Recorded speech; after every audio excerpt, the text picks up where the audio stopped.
Hello guys, तो इस weekly current affairs वाले वीडियो में जनवरी महीने के तीसरे वाले हफ्ते के दूसरे वाले पार्ट को हम लोग कवर करेंगे। तो इस प्रश्न में आपसे क्या पूछा जा रहा है, देखिए। अभी हाल ही में किसने अंतरराष्ट्रीय लोक कला महोत्सव में स्वर्ण पदक जीता? तो आंसर होगा सुमित भाले। तो महाराष्ट्र के एक युवा लावणी कलाकार हैं ये सुमित भाले, जिन्होंने अभी दुबई में अंतरराष्ट्रीय लोक कला महोत्सव में स्वर्ण पदक जीता है, गोल्ड मेडल जीता है। वे महाराष्ट्र के फुलबाड़ी जिले के पाथरी के रहने वाले हैं।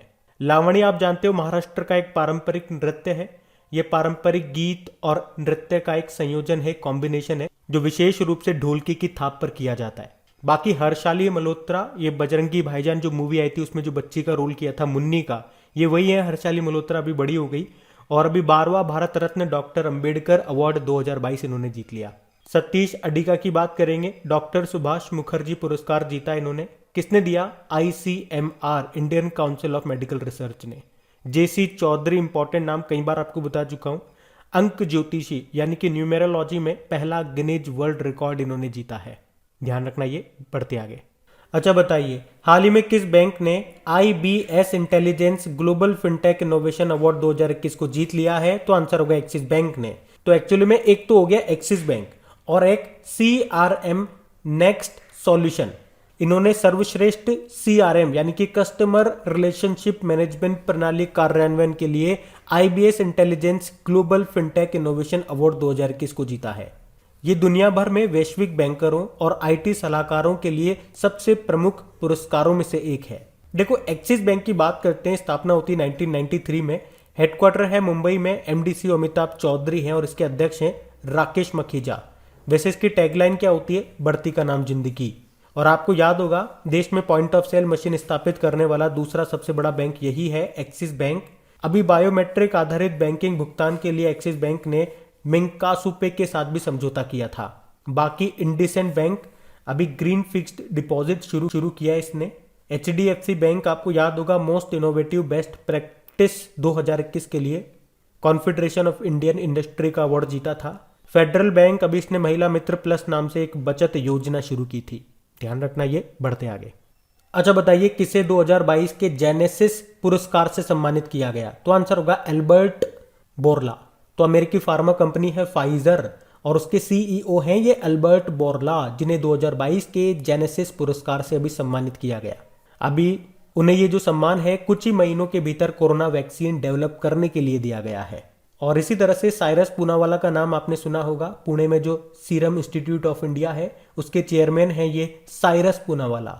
इन्हें लोकमान्य तिलक राष्ट्र पुरस्कार 2021 मिला था कोविशील्ड वैक्सीन बनाने के लिए। एलेक्सी नवल्नी, यूरोपीय संघ का सखारोव पुरस्कार जीता इन्होंने। और फुमजिले मलाम्बो एंगकुका ग्लोबल गोलकीपर अवार्ड 2021 इन्होंने जीता था। अच्छा बताइए, किस देश के पूर्व राष्ट्रपति थे ये इब्राहिम बाउबकर कीता, जिनका भी निधन हो गया? तो आंसर होगा माली। माली अफ्रीकी देश है और इसी के पूर्व राष्ट्रपति थे ये इब्राहिम बाउबकर कीता, जिनका भी निधन हो गया। इन्होंने सितंबर 2013 से 7 साल तक शासन किया था। इसके अलावा वो 1994 से 2000 तक देश के प्रधानमंत्री भी रहे थे, लेकिन अभी निधन हो गया इनका। माली की कैपिटल बमाको होती है, करेंसी है वेस्ट अफ्रीकन CFA फ्रैंक। और वर्तमान में इसके प्रेसिडेंट कौन है? आसिमी गोइटा। बढ़ते आगे। बड़ा इंपॉर्टेंट प्रश्न है कि जनवरी 2022 में प्रसिद्ध नर्तक पंडित बिरजू महाराज जी का निधन हो गया। वो किस शास्त्रीय नृत्य से संबंध रखते थे? तो आंसर होगा कथक। तो पंडित बिरजू महाराज, इनका जन्म हुआ था 4 फरवरी 1938 में। कहां पे? लखनऊ में। और ये पंडित जी या महाराज जी के नाम से मशहूर थे और इनका संबंध था कथक शास्त्रीय नृत्य से। कथक कहाँ का शास्त्रीय नृत्य है? तो उत्तर भारत का, नॉर्थ इंडिया का। और अगर आपसे पूछा जाए कि इन्हें हमारे देश का जो दूसरा सर्वोच्च नागरिक सम्मान है जिसे आप कहते हो पद्म विभूषण, वो कब मिला था? 1986 में। ये जो बिरजू महाराज थे ये कथक नर्तकों के महाराज परिवार के वंशज थे, जिनमें उनके 2 चाचा थे, शंभू महाराज और लच्छू महाराज, और एक उनके पिता थे जो इनके गुरु भी थे, उनका नाम था अच्चन महाराज।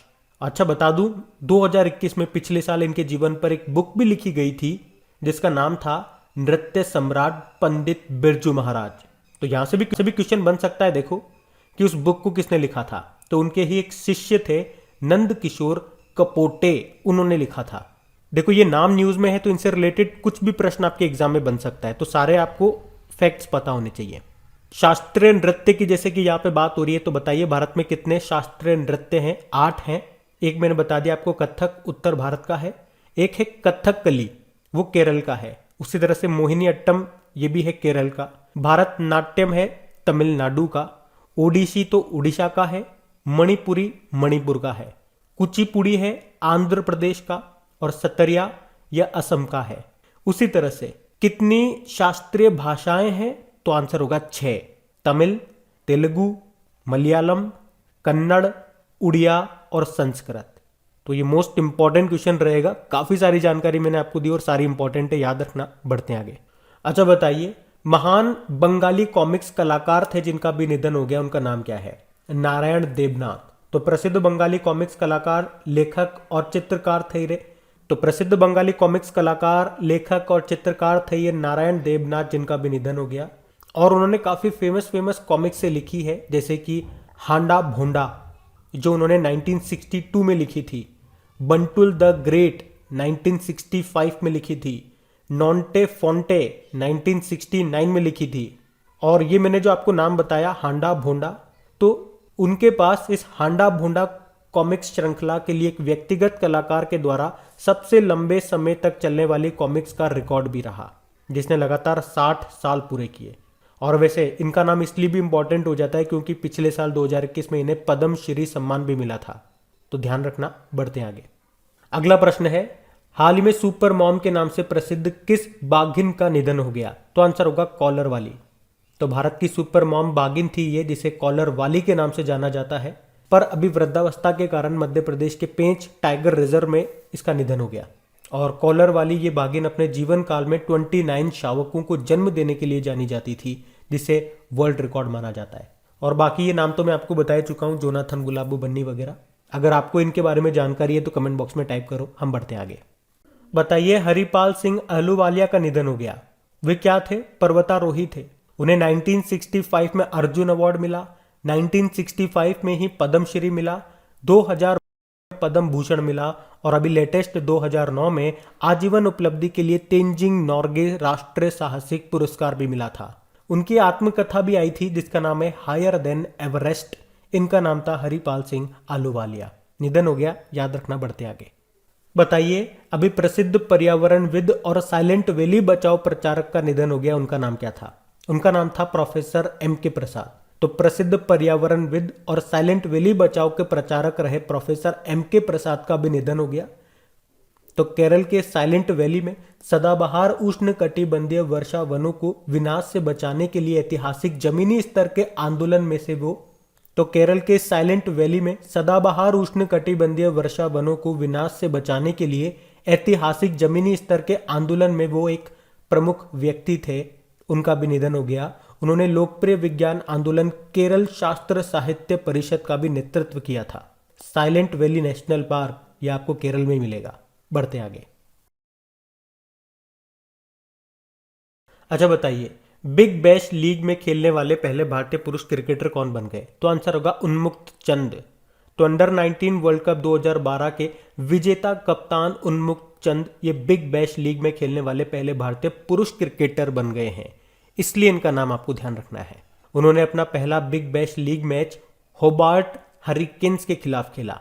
अच्छा, इसी तरह से अगर मैं आपसे पूछूं कि बिग बैश लीग में शतक लगाने वाली पहली भारतीय महिला कौन बनी थी, तो आंसर होगा स्मृति मंधाना। अच्छा, स्मृति मंधाना नाम से अभी आपको याद होगा ICC women's T20 international team of the year की एकमात्र भारतीय सदस्य बनी थी ये, तो ये ध्यान रखना। बढ़ते आगे। अच्छा बताइए, नवी महिला राष्ट्रीय आइस हॉकी चैंपियनशिप 2022 ये कहां पे शुरू हुई? तो आंसर होगा हिमाचल प्रदेश में। तो हिमाचल प्रदेश में कहा? हिमाचल प्रदेश के काजा में नवी national women ice hockey championship शुरू हुई और प्रदेश में पहली बार राष्ट्रीय स्तर पर इस आइस हॉकी प्रतियोगिता का आयोजन किया गया। अच्छा, 2021 में पिछले साल जो नेशनल आइस हॉकी चैंपियनशिप हुई थी, जो कि उसका 10वां एडिशन था, कहां पे हुआ था? जम्मू कश्मीर के गुलमर्ग में, जिसको जीता था आईटीबीपी ने लद्दाख को हरा करके। अच्छा, अब एक प्रश्न मैं आपसे पूछूंगा, हॉकी से रिलेटेड है वो। अभी जो टोक्यो ओलंपिक 2020 हुए थे उसमें भारतीय पुरुष हॉकी टीम ने कौन सा मेडल जीता था और किस टीम को हरा करके जीता था? बताइए, हम बढ़ते हैं आगे। अच्छा बताइए, कौन सा देश AFC महिला फुटबॉल एशियाई कप 2022 की मेजबानी कर रहा है? तो आंसर होगा भारत। और ये हुआ कब? ये 20 जनवरी 2022 से शुरू हुआ। कहां पे? मुंबई, नवी मुंबई और पुणे में। तो याद रखना, AFC महिला फुटबॉल एशियाई कप 2022 की मेजबानी किसने की? भारत ने की।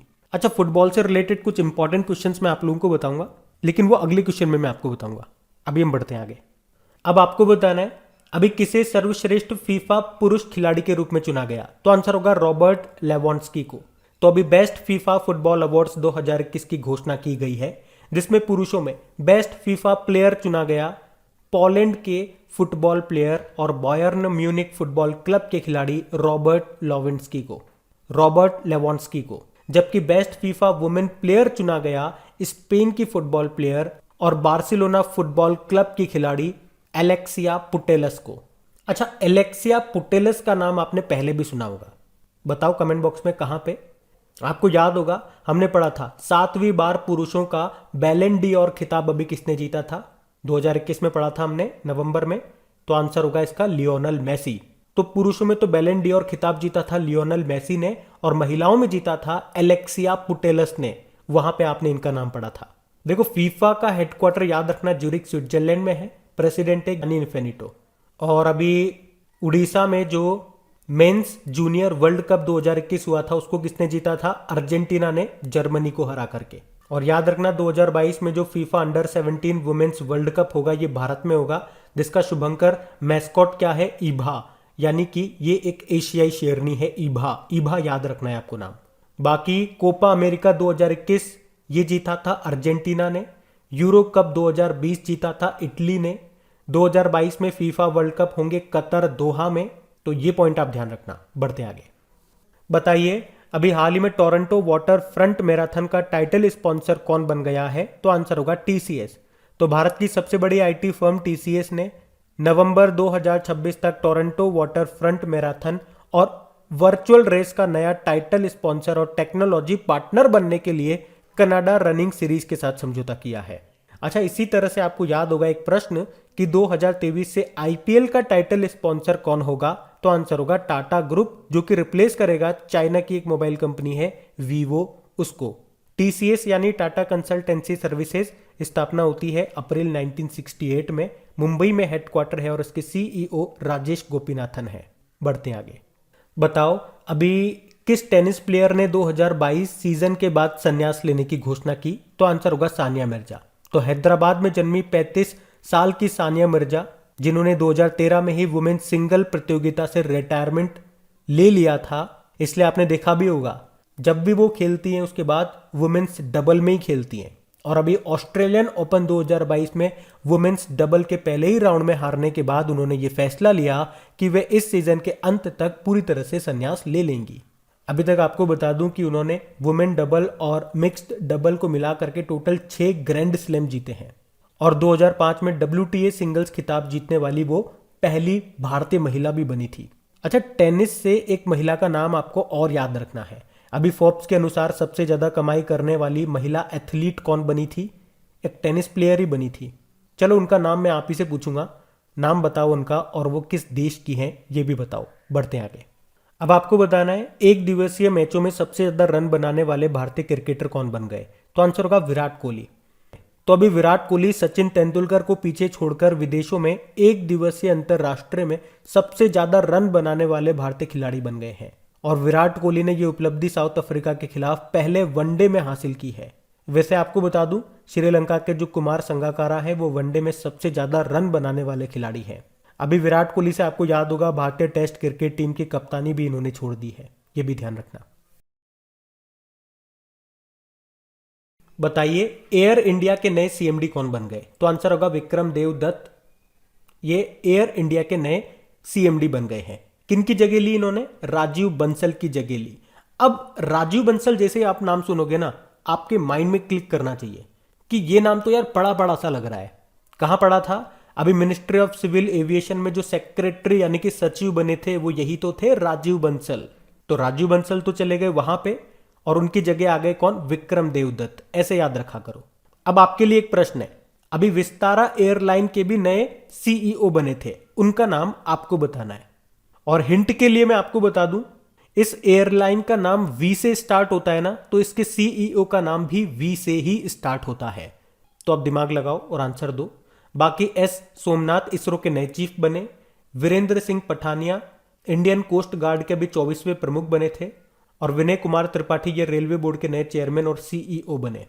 और विनय कुमार सक्सेना नाम भी मैंने आपको कई बार बताया है। चलो अगर पता है आप लोगों तो बताओ कि विनय कुमार सक्सेना ये कौन है। बढ़ते हैं आगे। अब आपको बताना है हाल ही में किसे अगले थल सेना उप प्रमुख के रूप में नियुक्त किया गया। तो आंसर होगा मनोज पांडे को। तो अभी सरकार ने पूर्वी सेना commander lieutenant general Manoj Pande को अगले थल सेना उपाध्यक्ष के रूप में नियुक्त किया है। वे किनका स्थान लेंगे? लेफ्टिनेंट जनरल सीपी मोहंती का, जो कि अभी 23 जनवरी 2022 को रिटायर्ड हो गए। अच्छा, अतुल कुमार गोयल ये भी पंजाब नेशनल बैंक के एमडी सीईओ बने। अतुल दिनकर राणे ये ब्रह्मोस एरोस्पेस के एमडी सीईओ बने। और आर्मी चीफ वर्तमान में हमारे मनोज मुकुंद नरवणे हैं। और आर्मी डे हम 15 जनवरी को मनाते हैं। उसी तरह से एयर चीफ मार्शल विवेक राम चौधरी हैं, एयरफोर्स डे 8 अक्टूबर को मनाते हैं। Naval chief are Hari Kumar हैं और नौसेना दिवस 4 दिसंबर को मनाते हैं। ध्यान रखना, ये बढ़ते आगे। अच्छा बताइए, यूरोपीय संघ की संसद के अध्यक्ष के रूप में किसे चुना गया? आंसर होगा रॉबर्टा मेट्सोला को। तो माल्टा देश की एक ईसाई डेमोक्रेट हैं ये रॉबर्टा मेट्सोला, जिनको यूरोपीय संघ की संसद का अध्यक्ष चुना गया है। ये किनका स्थान लेंगी? डेविड सासोली का, जिनका नाम आपने जरूर सुना होगा। इनका अभी कुछ समय पहले निधन हो गया था। तो रॉबर्टा मेट्सोला इनका नाम आपको याद रखना है। और इस पद पर आने वाली ये केवल मात्र तीसरी महिला है। और इसके अलावा वे यूरोपीय संसद की सबसे कम उम्र की राष्ट्रपति भी है। अच्छा, यूरोपीय संघ का संसद मुख्यालय कहां पर है? स्ट्रासबर्ग, फ्रांस में। और वैसे यूरोपियन यूनियन का हेडक्वार्टर तो आप जानते ही हो। जानते हो तो बताओ कमेंट बॉक्स में टाइप करके। बाकी पियरे ओलिवियर की बात करेंगे तो इंटरनेशनल मॉनेटरी फंड के ये अभी चीफ इकोनॉमिस्ट, मुख्य अर्थशास्त्री बने थे। किनका स्थान लिया इन्होंने? गीता गोपीनाथ का, जो कि इंटरनेशनल मॉनेटरी फंड की फर्स्ट डेप्यूटी मैनेजिंग डायरेक्टर बन गई। कैथरीन रसेल यूनिसेफ की नई हेड बन गई हैं। इन्होंने किनका स्थान लिया? हेनरिटा H4 का। और Zhang Ming Shanghai cooperation organisation के नए प्रमुख बन गए। और आप जानते हो मैं अब आपसे क्या प्रश्न पूछूंगा, शंघाई कोऑपरेशन ऑर्गेनाइजेशन का नवा मेंबर कौन सा बन गया है? इसका उत्तर आप दो। इससे पहले जो मैंने आपसे प्रश्न पूछा था, यूरोपियन यूनियन का हेडक्वार्टर है कहां पर? उसका आंसर होगा ब्रुसेल, बेल्जियम में। बढ़ते आगे। अब आपको बताना है यूपीआई यानी कि यूनिफाइड पेमेंट इंटरफेस ऑटो पे शुरू करने वाली पहली दूरसंचार कंपनी कौन सी बन गई? तो आंसर होगा जियो। तो अभी एनपीसीआई और रिलायंस जियो ने यह घोषणा की है कि यूपीआई ऑटो पे सर्विस को अब जियो के यूजर इस्तेमाल कर पाएंगे। मतलब इसमें होगा क्या? जैसा कि नाम से क्लियर है, जब आप यूपीआई ऑटो पे को यूज करोगे तो आपके जैसे कि मोबाइल बिल हो गए, बिजली के बिल हो गए, अगर आपकी कोई ईएमआई जाती है वो हो गई, या ऐसा कोई भी पेमेंट जो आपको बार बार एक पर्टिकुलर टाइम के बाद करना होता है। जैसे कि एक उदाहरण लेते हैं हम, हर महीने आपको मोबाइल को रिचार्ज करना होता है। तो अब आपको वो डेट याद रखने की जरूरत नहीं है कि कब आपका महीना पूरा होगा, क्योंकि इस फीचर में ये होगा जैसे ही महीना पूरा होगा, इस यूपीआई ऑटो पे फीचर की मदद से आपका रिचार्ज अपने आप हो जाएगा। उसी तरह से कोई ईएमआई जाती है तो वो भी अपने आप चली जाया करेगी। तो क्या कह रहा है, नाम क्या है? ऑटो पे, अपने आप पे हो जाएगा जब आप इस फीचर को यूज करोगे। तो याद रखना कि यूपीआई ऑटो पे की सुविधा देने वाला जियो पहला ऑपरेटर बन गया है। National payment corporation of India के बारे में मैंने आपको पीछे भी बताया। इसकी स्थापना कब होती है? 2008 में। मुंबई में हेडक्वार्टर है और इसके एमडी सीईओ दिलीप असबे हैं। याद रखना। बढ़ते आगे। अच्छा बताइए, अभी किस देश ने पहली बार यातायात के लिए अपना इन्फिनिटी ब्रिज खोल दिया? तो आंसर होगा यूनाइटेड अरब अमीरात। इन्फिनिटी ब्रिज क्यों कहा जा रहा है इसे? आप इसे इमेज में देखिए। इसका जो डिजाइन है ये गणित के इन्फिनिटी के जैसा है। इसमें 6 लेन हैं, पैदल चलने वालों के लिए भी है और साइकिल चलाने वालों के लिए भी है। इसकी लंबाई है 300 मीटर की, चौड़ाई में बात करोगे तो 22 मीटर चौड़ा है ये। तो ये जो पुल है ये डीश और बर दुबई के बीच बनाया गया है। अच्छा, 2-3 प्रश्न मैं आपसे पूछूंगा, आपको ही उनके उत्तर देने हैं। पहला प्रश्न, उड़ीसा का सबसे लंबा पुल जिसका नाम है टी सेतु, क्योंकि ये टी आकार का है, ये महानदी पर बनाया गया है। कहां पर? उड़ीसा में। अच्छा आप बताओ उड़ीसा में किस जगह बनाया गया है इसे? तो ये तो मैं बताता हूँ आपको, उड़ीसा के कटक में बनाया गया है। उसके अलावा अगर आपसे पूछा जाए भारत का सबसे लंबा रोड आर्च ब्रिज ये कहाँ पे बना है, मेघालय में। मेघालय के पूर्वी खासी हिल्स जिले में, जिसका नाम दिया है वाहय ब्रिज। अब आपको बताना है भारतीय रेलवे दुनिया का सबसे ऊंचा पुल बना रहा है, कहां पे बना रहा है। इसकी ऊंचाई 141 मीटर और ये लंबा है 703 मीटर लंबा। बताओ कहां पे बना रहा है। हम बढ़ते हैं आगे। अच्छा बताइए, जनवरी 2022 को किसने कोविड 19 वैक्सीन पर एक स्मारक डाक टिकट जारी किया? तो आंसर होगा मनसुख मांडविया। आपको याद होगा पिछले साल यानी कि 16 जनवरी 2021 को कोविड 19 का वैक्सीनेशन अभियान शुरू हुआ था और अभी 16 जनवरी 2022 को इसे पूरे एक साल हो गया।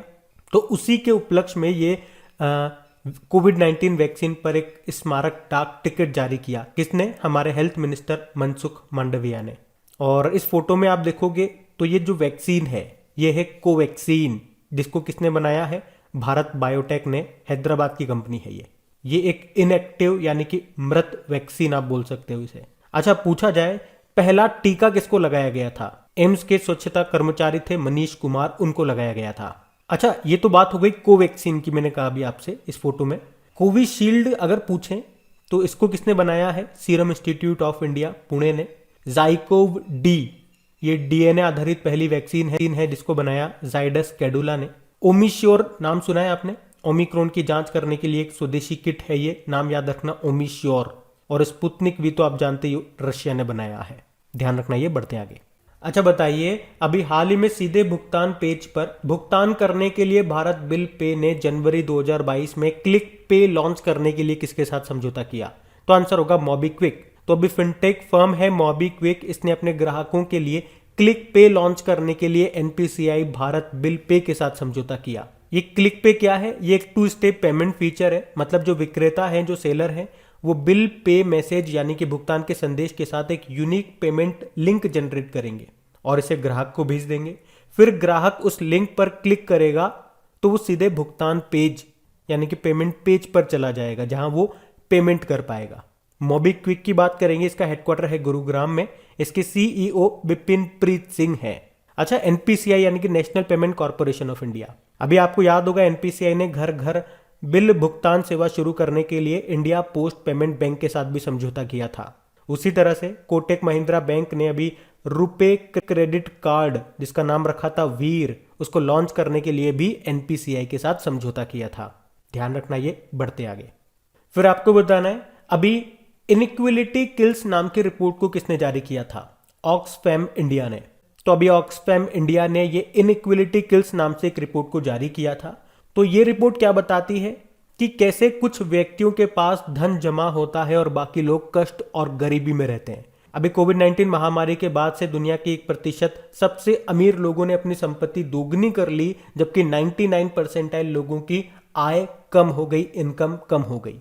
तो असमानता यानी कि इनइक्वेलिटी ये हर दिन कम से कम 21,000 लोगों की जान लेती है।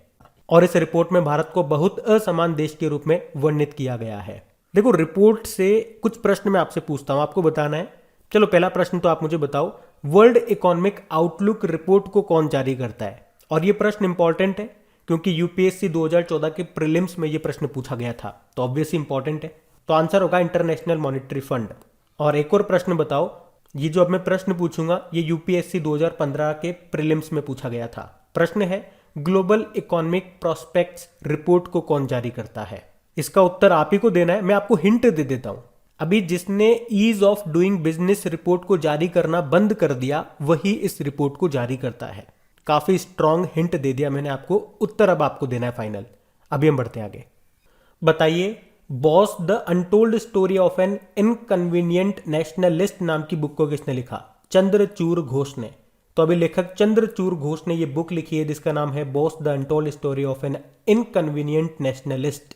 अच्छा, सुभाष चंद्र बोस जी की जयंती कब होती है? 23 जनवरी को। उस दिन हम पराक्रम दिवस के रूप में मनाते हैं। और हमने इसी से रिलेटेड एक प्रश्न भी पढ़ा था कि अब से गणतंत्र दिवस समारोह को 24 की जगह 23 जनवरी से मनाया जाएगा। बाकी अरुंधति भट्टाचार्य एसबीआई की पूर्व अध्यक्ष हैं ये। अभी इन्होंने एक बुक लिखी है indomitable a working woman's notes on life work and leadership. बाकी डॉक्टर थॉमस मैथ्यू अभी रतन टाटा जी की जीवनी लिखी है इन्होंने, जिसका नाम है Ratan and Tata the authorised biography. और प्रभात कुमार ने पब्लिक सर्विस एथिक्स नाम की बुक को लिखा। ध्यान रखना, ये बढ़ते आगे। अब आपको बताना है एनडीआरएफ ने अभी 19 जनवरी 2022 को अपना कौन सा स्थापना दिवस मनाया? 17th। एनडीआरएफ यानी कि नेशनल डिजास्टर रेस्पॉन्स फोर्स। तो 2022 में याद रखना एनडीआरएफ ने अपना 17वां स्थापना दिवस मनाया है। और देश के अलग अलग हिस्सों में एनडीआरएफ की कितनी बटालियन स्थित है? तो 12। और एनडीआरएफ के डायरेक्टर जनरल का नाम क्या है? अतुल करवाल है। उसी तरह से बीएसएफ के डायरेक्टर जनरल ये भी नए बने थे। अब जो मैं आपको सारे नाम बता रहा हूं ये भी नए अपॉइंटेड है, ध्यान से सुनना। बीएसएफ के बॉर्डर सिक्योरिटी फोर्स के नए डायरेक्टर जनरल बने Pankaj Kumar Singh. ITBP Indo Tibetan border police force, इसके बने थे संजय अरोड़ा। और इनके पास एडिशनल चार्जेस अतिरिक्त प्रभार है सशस्त्र सीमा बल का। सीआईएसएफ, इसके बने थे शील वर्धन सिंह। सीआरपीएफ, इसके बने थे कुलदीप सिंह। और एनएसजी यानी कि नेशनल सिक्योरिटी गार्ड के बने थे एमए गणपति। ये ध्यान रखना, बढ़ते आगे।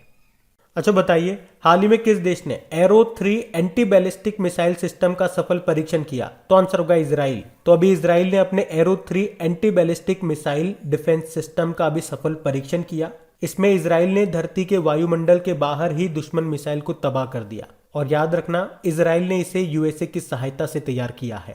इजराइल जिसकी कैपिटल है जेरूसलम, करेंसी है इजरायली न्यू शेकेल, नए प्रधानमंत्री हैं नेफ्टाली बेनेट, नए प्रेसिडेंट हैं इसाक हर्जोग। और इजराइल की संसद को क्या कहते हैं? नीसेट। अच्छा बताओ, इजराइल में दूतावास खोलने वाला पहला खाड़ी देश कौन सा बना था? यूनाइटेड अरब अमीरात। हमने इजराइल से कौन से ड्रोन खरीदे हैं? Heron drone. और इसे कहां तैनात किया? भारत चीन सीमा पर। अच्छा, मिसाइल से आपको एक इंपॉर्टेंट क्वेश्चन याद आना चाहिए। अभी भारत से ब्रह्मोस सुपरसोनिक क्रूज मिसाइल को खरीदने वाला पहला देश कौन सा बना? फिलीपींस। और S-400 मिसाइल भारत ने किस देश से खरीदी है? रशिया से। ध्यान रखना, ये बढ़ते आगे। अच्छा बताइए, हाल ही में किसने सारथी नाम से एक मोबाइल एप्लीकेशन को लॉन्च किया? तो आंसर होगा सेबी ने। तो शेयर बाजार में निवेश करने को और भी ज्यादा आसान बनाने के मकसद से अभी सेबी ने इस मोबाइल एप्लीकेशन को लॉन्च किया, जिसका नाम रखा है सारथी, जो निवेशकों को, मतलब जो इन्वेस्टर्स होते हैं उनको सटीक ज्ञान के साथ सशक्त बनाएगा। मतलब इसके जरिए निवेशकों को सभी वित्तीय उत्पादों से संबंधित कई तरह की अहम जानकारियां मिल सकेगी। इससे उन्हें शेयर बाजार में होने वाले उतार चढ़ाव का पता चलता रहेगा। सेबी यानी कि security and exchange board of India. देखो, सेबी की स्थापना के बारे में बात करेंगे तो 1988 में भारत सरकार की तरफ से इसकी स्थापना कर दी गई थी, लेकिन आधिकारिक तौर पर सेबी को कानूनी मान्यता मिली है 1992 में। इसका हेडक्वार्टर मुंबई में है और इसके वर्तमान अध्यक्ष हैं अजय त्यागी।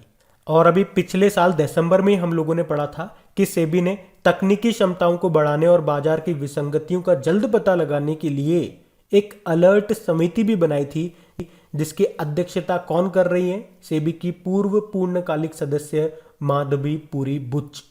ये भी ध्यान रखना, बढ़ते आगे।